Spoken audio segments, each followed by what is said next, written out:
Hi, I'm Kitty Feldy, and welcome to another edition of the Book Club of the Year for Young Adults. Today we're talking about a wonderful book by Katherine Applegate, and it is called Home of the Brave. And I am joined by three very brave middle school students from Burroughs Middle School in Los Angeles. With me is Max Saxton. Hi, Max. Hi. And Michelle Villano. Hi, Michelle. Hi. And Bruno Furstenberg. Hi, Bruno. Hi.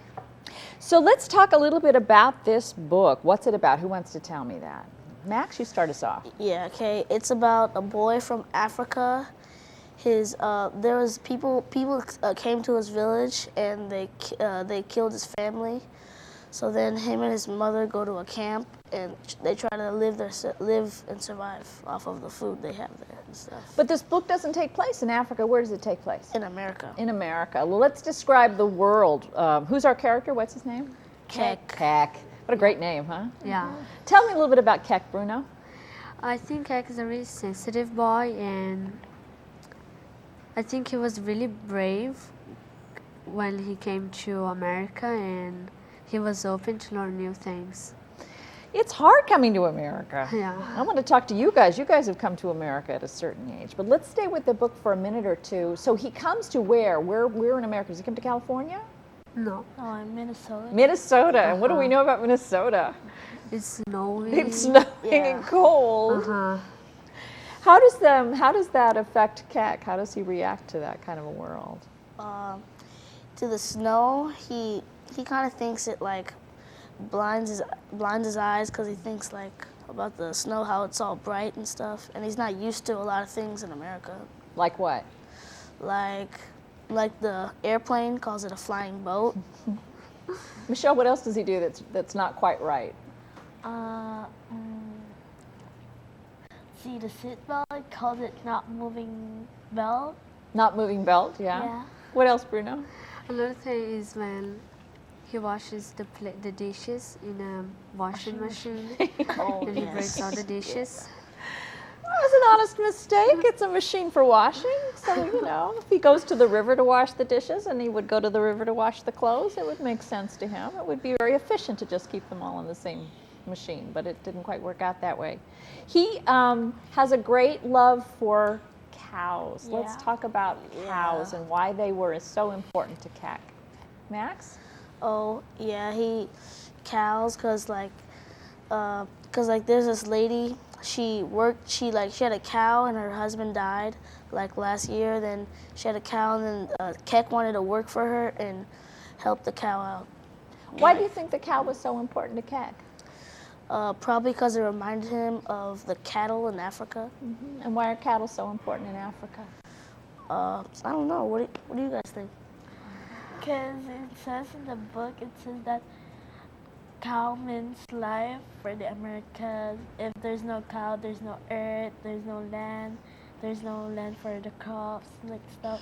So it's a symbol of life for him. What else, Bruno? Cows are very important in Africa because I think they think it's like God. A god. they revere the cows, maybe not Yeah. like quite in India, but they also use it for money. They try to see how rich are you. They want to know how many cows you have, how much cattle you have. But this is a pretty sad cow. Yeah. Why?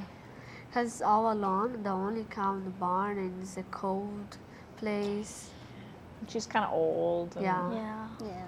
Well, tell me about what Keck is like as a person. How would you describe him to somebody? Well, in the beginning of the book, when you first read it, he seems kind of shy. And once you get to read the book more, you get to know how his personality is a lot more. So describe his personality, Michelle. He's kind of sense of humor, some stuff like. Bruno? He thinks a lot about his old life. When something happens in the present, he refers to his old life in Africa, Well, what's his greatest And- fear then? that he's not going to find his mother. Yeah. Tell what happened to his mom. Oh, yeah. Bruno?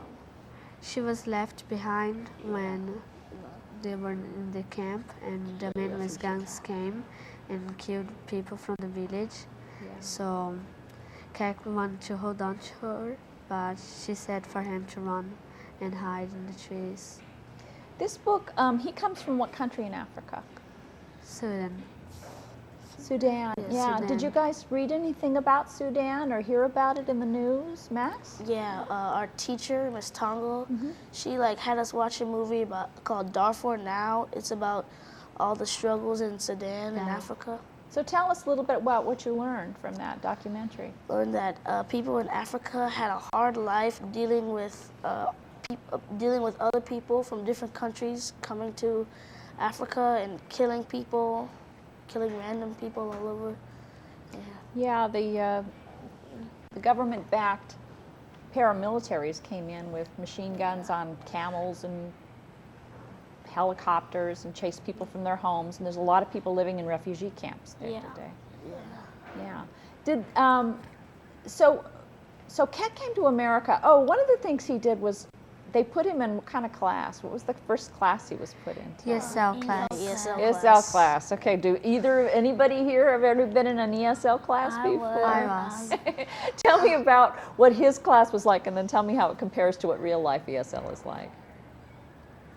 What was his class like? Well, Max, you tell me what his class was like, and then you guys tell me how true it was. His class was like there were not many people in there because many people hadn't come from different countries in his class, and then he was just learning new words and learning about the life in America. What were some of the techniques the teachers used to get the kids to use English? Oh, Remember the interview game? oh yes. Tell yes. about how that worked. Oh yeah, the interview game. Forgot. Wait, you guys know about the interview game? Yeah, the interview game, people would ask questions, and then Keck or other people in his class had to answer it. I had to stand up in front of the whole class and answer questions. Yeah. It was hard. So now, Michelle, you came here originally from the Philippines. Yeah. How old were you when you came to America? 10. 10. Wow. Did you speak English at all before you came? Yeah. A little bit. Yeah. Yeah. And what about you, Bruno? How old were you when you came from Brazil? 11. 11. And did you speak any English at all? No. So you were more like Keck then. Did you, when you heard it, well, tell me how your ESL classes were compared to Keck's class. Were they like that? Did they make you stand up in front of the group and talk in English? Oh, we did talk in English. Did you? We would like draw something and explain what it meant. Yeah. What's the hardest part about learning a new language? Have you taken Spanish classes yet, Max? No? But So only just- only language I know is American. English. Yep. English, yeah. Yep. Yeah, and it So probably from is here. American. If you go to England, they probably say, "What the heck are you speaking?" They think we speak weird over here. Yeah. So what's the hardest part about learning a new language? Because Max is going to have to learn a second language coming up soon. Middle school is usually when they start making you pick a language. Yeah, probably gonna pick either Korean or Spanish because there's a lot of people in my Wow. class that communicate with them. Can you speak any Korean at all yet? Nope. Any Spanish at all yet? Nope. Nope. I know like a couple words. And that's it, yeah. So what's the hardest part about learning a new language? The pronunciation. Pronunciation. Of the words and the grammar. 'Cause we don't know. Is grammar, is Yeah. Portuguese grammar easier than English grammar? For me, yeah. Was it? How about Tagalog? Is that easier grammar than English grammar? No, English is easier. Really? Yeah. Wow. How come? Because in the Philippines, like, the grammar is kind of hard. So it's so hard. Sometimes I can't even say it correctly and stuff. Well, one of the things that Keck struggles with are the sayings that we have that they're not yeah. literally what we mean. Did you discover that was sort of a problem also? That, you know, Yes. Like what? What was one of the things that surprised you? Can you remember What any? the heck? What the heck? Uh-huh. You went like, well, what does that mean? Yeah, he thought it was a good thing, good word. He kept bringing that up, that it was a good word. Uh-huh. Keck is such an optimist. Don't you think that he sort of looks on the bright side? Yeah. Compare him to his cousin, Gunwar. Oh, yeah. Tell me about the difference between those Oh two. yes, yeah. Ganwar, he was very negative in the beginning, and Keck always had a positive attitude about learning new things, and yeah, seeing Yeah. Why do you think that is? Why do you think? Because I think probably because he got into a lot of fights and he was missing one arm. Why do you think he was missing the arm? Oh, I don't know. Anybody have a guess? I think it happened when the time that the man with gun came. The man with gun. Into the camp, Yeah, into the into the refugee camp. camp. Because Keck said the time that his brother and his father was dead, was killed, Yeah. Genmar lost his hand. Yeah. Keck also talks about how hard it is for him, like when he goes to the grocery store or the library for the first time and he sees so much and he feels, how does those things make him feel? I don't know, what do you think? Makes him feel probably different than a lot of other people because it's very, like, it's more different in Africa than it is here, like the grocery store, yeah. Yeah, because there's so much. Uh-huh. And he also kind of feels lucky, don't you think? But he doesn't feel happy lucky. Yeah. He feels like lucky to survive that, but sad for his family that were Yeah. left behind and that died. And why him? You know, that question of why was he the lucky one? Yeah.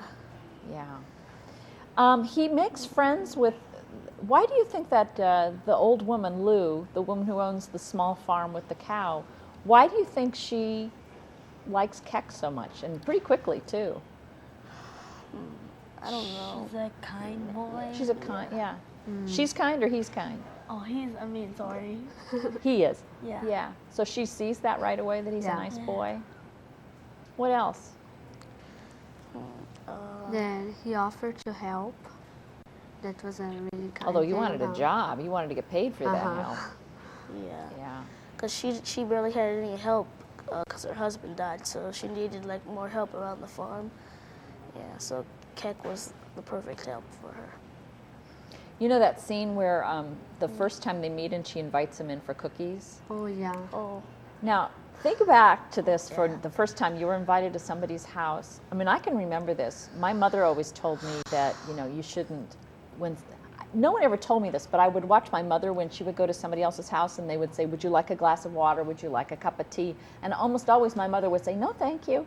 So I always thought that was the proper thing to say, was when somebody offered you something, they were just being polite. But I thought it was polite for me to say no, thank you. And it wasn't for years and years that I thought, well, if I really want a cookie, I could say, yes, please, you know. Were there things like that you had to learn? Do you remember any stories like that about learning what's polite and what's not, and how did you learn that? Bruno, I see something on the tip of your brain.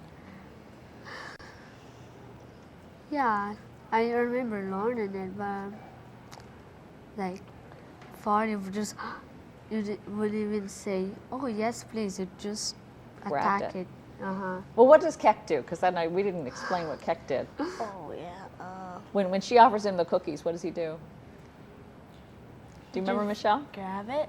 Yeah, he took like 5. Yeah. Because he thought that was being very polite, was to eat 5 cookies, you know. Did you laugh when you read that part? Yeah. I laughed. What was your favorite part of the book? I can't decide between the detention slip where he threw the apple, and between the. Wait, tell me why that's funny. Oh yeah, cause like the kid was in the cafeteria. The kid was eating the apple, and then it was on the ground. It fell on the ground, and then Keck, he picked it up and threw it back at him, and then he was honored to have a detention slip. That was pretty funny. Yeah, because he thought the detention slip was a good thing. Yeah. What else? You said 2.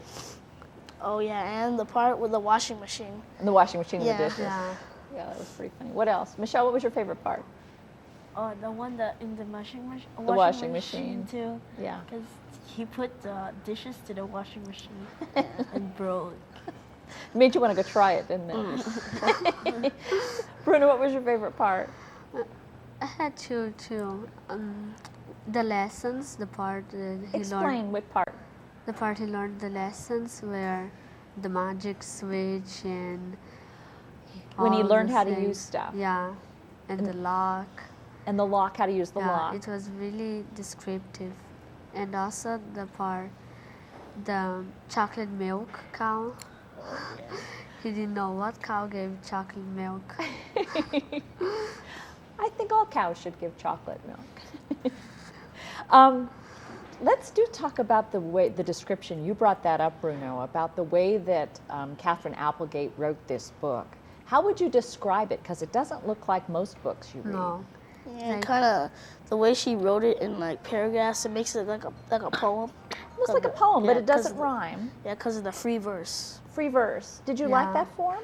Yeah, it made it seem like not as Easier to long read. and easier. It was easier to Yeah. read. Yeah. But did making that decision to do it, did it do anything else? I mean, it's written, I'm trying to remember, it's written in Keck's voice.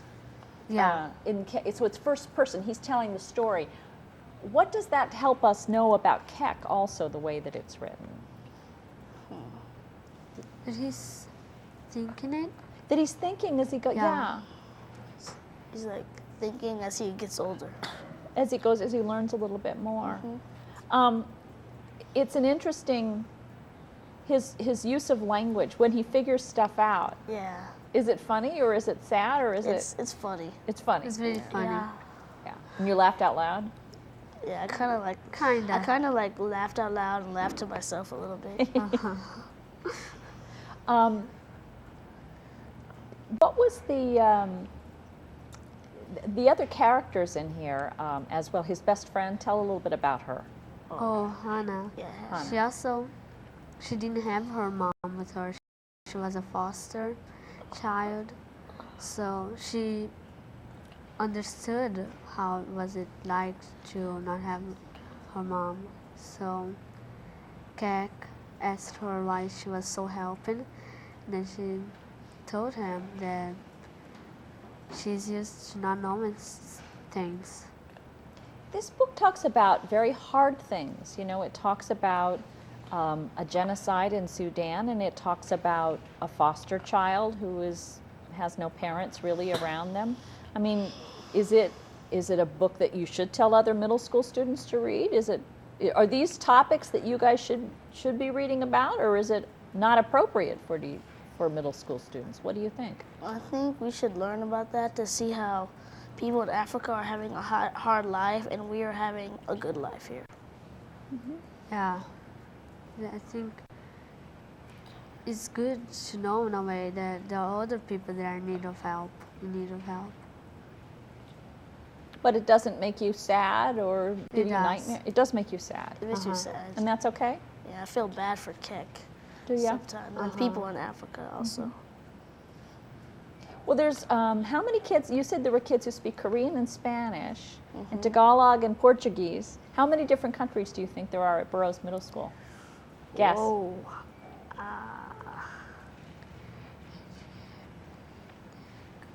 Give me some of the countries you think people are from. Korea, like the Hispanic countries, and yeah, of course, Philippines, Brazil from Bruno. India. India. Yeah. Mhm. Russian? Any Russian kids there? I don't really notice no. it. Never. No. Yeah. Don't What does think that so. do? I mean, is that a good thing or a bad thing? Is it a hard thing? Is it confusing? Do you have a hard time explaining culture to each other about what you do in holidays? Does it even come up with kids in middle school? No. Well, no, Doesn't come not up. Not that much. It's just not no. important. Well, it is, but like Yeah. people don't talk about that much in middle school. Would you recommend this book to other people? Yes. Who Yes. would you recommend it to?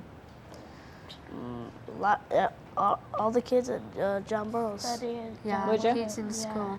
So it's a good Middle middle school school. book? Yes. Why? Yes. Why specifically would you, give me I'm putting you on and they're going to say, Bruno says, Home of the Brave is perfect because?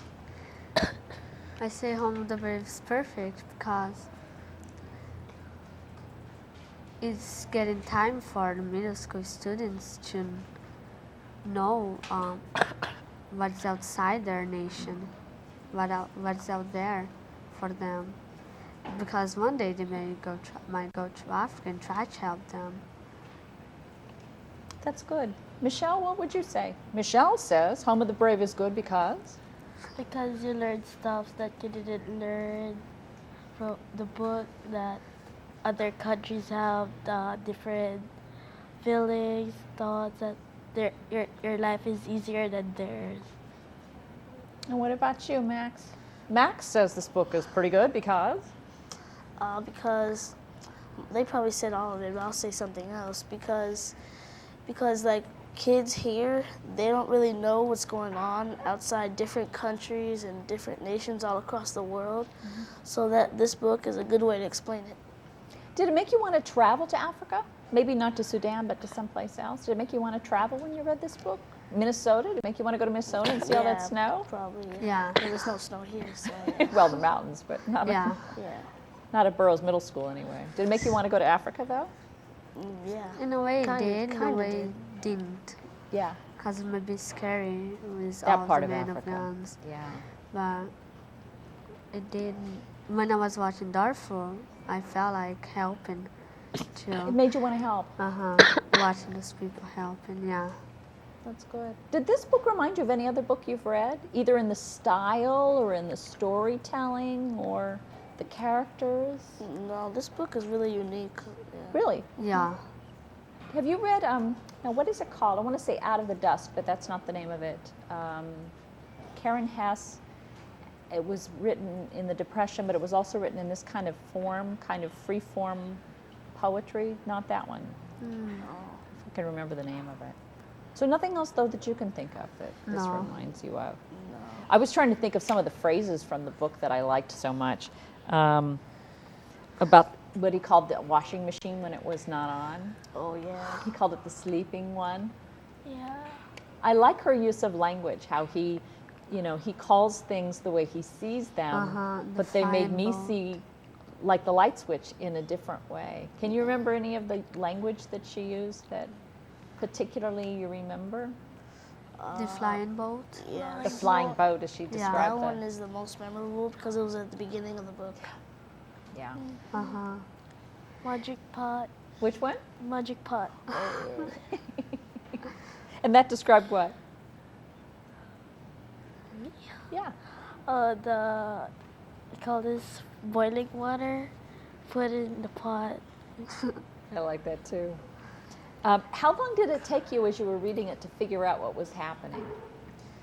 Kind of took me to the middle, Yeah, to the middle of the book. to the climax of the story. Was that a good kind of storytelling, you think? Yeah. Because it kept you reading? Yeah. Yeah. Yeah, I thought about that too. Does this, now, so you guys would all recommend this book then, yeah? Yes. Okay, well then I'm going to ask you for your other book recommendations. What's your very favorite book of all times? Max? Probably a book called The Series of Unfortunate Events, Oh, yes. Oh, yeah. Tell me about why you like that. because it's about the Baudelaire family when their parents are like scientists and they're killed. Their mansion was burned down, but they struggle to find out who did that to their parents. And I know who did it, but I don't want to reveal No, it don't for give it away. everybody. Yeah, I'm There's a not lot gonna of give it those away. by Lemony Snicket. Have you read the whole series? No, there's like 13. I don't have all of them. I have almost all of them. What about you, Michelle? What do you like to read? Me, because in the Philippines I don't really read, but when I Wait started, a minute, well, what did you say? Oh, in the Philippines you didn't really read, but you read yeah, here? Yeah, I Yeah. read here. There's a book that I borrowed from our library called Piratica. It's a great book. Is it about pirates? Yeah, no, they're taping pirates thing. Piratica. Is it a mystery story or is it nonfiction? It's a fiction book. Fiction book. Wow. Is it a fat one? Sort of. Sort of fat. And you like it? You like adventure books? Yeah. Yeah. Oh, I see another adventure reader over there. Bruno, what do you like to read? What's your favorite book of all time? I used to read Harry Potter. Oh, yes. I'm shocked that you would read Harry Potter. I can't imagine anyone reading Harry Potter. But then I started reading this book called The Underland Chronicles. I don't know anything about that one. Who wrote that? Do you know? By, I think, Andrea Collins. Okay. And what's it about? It's about this boy, he's around my age, 11, 12, and he lives in New York, an apartment, and then the laundry room in the grate, his sister got in the grate and she fell in this huge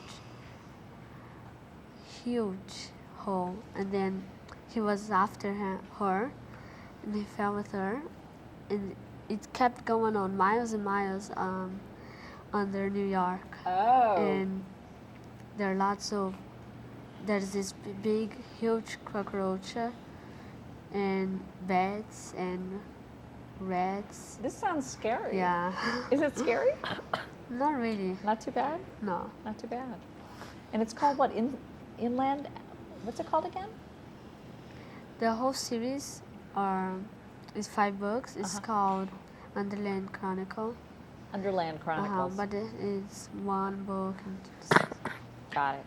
Got it. Well, I thank you. I'm trying to think of what this is my new favorite book. I just reread it again. Did you cry? Anybody cry? No, because you're too mature and I'm not. That's all right. That's all right. Well, I want to thank all you guys for coming down and talking about Home of the Brave by Katherine Applegate. And my guests, of course, are Max Saxton. Thanks, Max. And Michelle Villano. Thanks, Michelle. Hi. And Bruno Furstenberg. Thank you very much. You're and we want to welcome. thank your teacher, too, who brought you down here, Ms. Tongle, Cheryl Tongle from Burroughs Middle School. Thanks, you guys. You're welcome. Okay. And thank you so much for joining us for this edition of Book Club of the Year for Young Adults. I'm Kitty Feldy.